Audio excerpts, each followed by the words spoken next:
Häkimiýetler un sorap zawoda baran 2000 goloy adamy jerime salyp öýlerine uğratdy. Goloyda Demirgazyk Türkmenistanyna ýerleşýän käbir etraplaryň ýüzlerçe ýaşaýjysy Könürgünjiň galla kärhanasyna her eli 50 kilogram un satylýanlygy barada ilat arasynda ýaýran myşmyşlary eýerip unyň göldegini agdalýan zawoda barýar.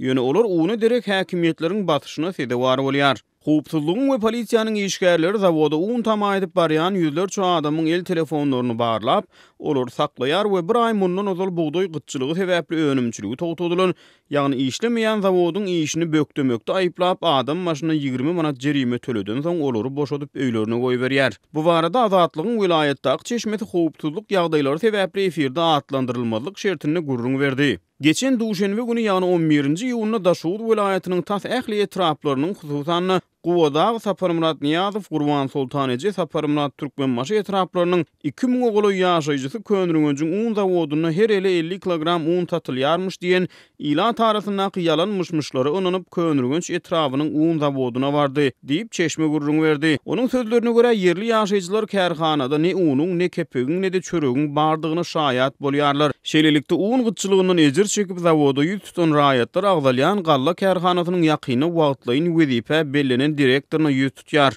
Emma zawodyň wagtlaýyn direktory adamlaryň haýyşy boýunça dören soraglary kanagatlandyrmakdan geçen polisiýanyň hemde howpsuzlyk gulluklarynyň işgärlerini çağıryp zawoda baran adamlar barada habar berýär.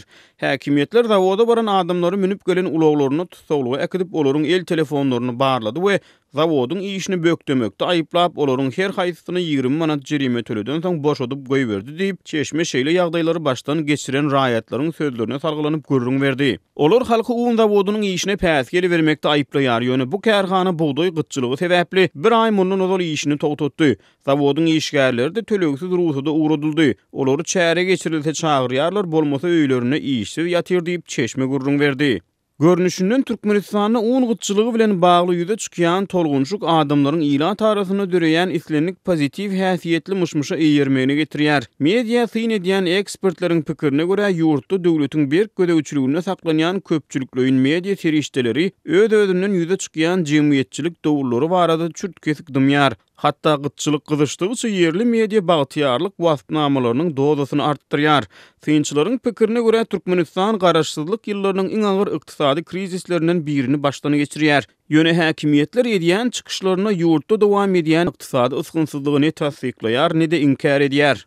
Ýatlasak 12-nji iýulda Azatlygyň Daşuwdaky çeşmeti welaýatyň çägini unyň pulu da tapdyrmaýanlygyny, adamlaryň adam maşyna 3 kilogramdan satylýan un üçin bir ay öňünden nowata ýazylýanlygyny habar beripdi. Şonu ol gytçylykdan ejir çekýän adamlar etrap häkimliklerine şikayet edýärler.